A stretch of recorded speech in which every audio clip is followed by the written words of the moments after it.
পাচারের আগে ৮০ বস্তা রেশনের চাল উদ্ধার গয়েশপুর থানার পুলিশের। পাচারের আগেই ৮০ বস্তা রেশনের চাল উদ্ধার গয়েশপুর থানার পুলিশের।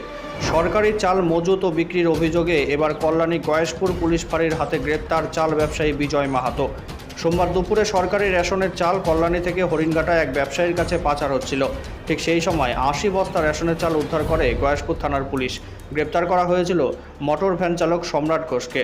মোটর ভ্যান চালককে জিজ্ঞাসাবাদ করে উঠে আসে চাল ব্যবসায়ী বিজয় মাহাতোর নাম। এবার সেই চাল ব্যবসায়ীকে গ্রেপ্তার করল গয়েশপুর ফাঁড়ির পুলিশ আধিকারিকরা। মঙ্গলবার সকালে মোটর ভ্যান চালক ও চাল ব্যবসায়ীকে কল্যাণী মহকুমা আদালতে তোলা হলে আদালত তাদের 7 দিনের পুলিশি হেফাজতের নির্দেশ দেয়। পুলিশ সূত্রে খবর, ওই চক্রের সাথে আর কারা কারা যুক্ত আছে, আরও চাল সংরক্ষণ আছে কিনা তা ইতিমধ্যে তদন্ত শুরু করেছে গয়েশপুর পুলিশ ফাঁড়ির পুলিশ। হ্যাঁ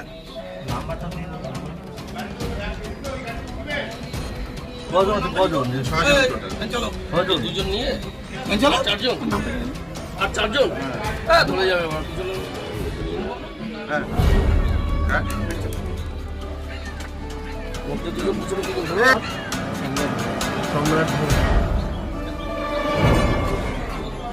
তোমার বাড়ি কোথায়? এই বাড়ি কোথায়?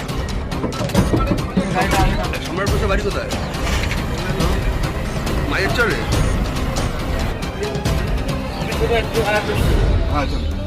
আমি পিছনে একদম মাঝখানে একদম যাও, মাঝখানে দুজন হলে কিন্তু চাপ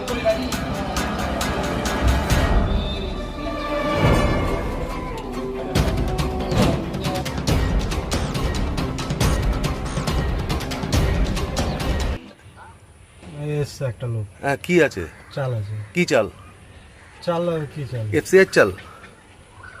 এফসিআর বস্তা কত বস্তা আছে? হ্যাঁ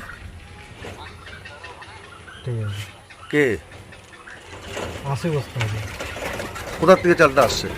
চালটা তোমার কল্যাণী থেকে। কল্যাণী কোথার থেকে? কল্যাণী তোমার ওই কি নাম, ওটা জায়গাটা ঠিক নাম জানি না। ওখান থেকে কোথায় যাবে এটা? হরিণঘাটা। হরিণঘাটা। এটা কি চুরাই তো? চোরাই কেন? পাবলিক বেচছে, পাবলিকের কাছে নেওয়া হচ্ছে। তো পাবলিক বাজার তো এফসিআই সরকারি চাল তো বেচা যায় না, জানো কি? আপনারা যখন রেশন দেয় তখন দেখবেন ওরা স্লিপ লিখেই এত টাকা হচ্ছে নিয়ে নেন। তা এটা তো বেআইনি তো। পাবলিক বেচলে এবার পাবলিক বেচলে সরকারি চাল বেচতে পারে? আইনত অপরাধ তো। পাবলিকরা যদি বেচে কি করবে? তবে নেবেই না। এখানে কত বস্তা আছে? 80 বস্তা। তো কোথায় যাবে? হরিণঘাটা। হরিণঘাটা কার কাছে যাবে? ওনার মালিকের নামটা ঠিক যায় না, আসছে ওনার সাথে একটু কথা বলবো। তোমার নাম কি? আমার নাম সম্রাট। কোন থানা ধরেছে? এটা গয়েশপুর থানা বললো। কোথা থেকে কোথায় যাচ্ছিল বললে? এটা তোমার কল্যাণী থেকে হরিণঘাটা। এই এফসিআই চাল সব?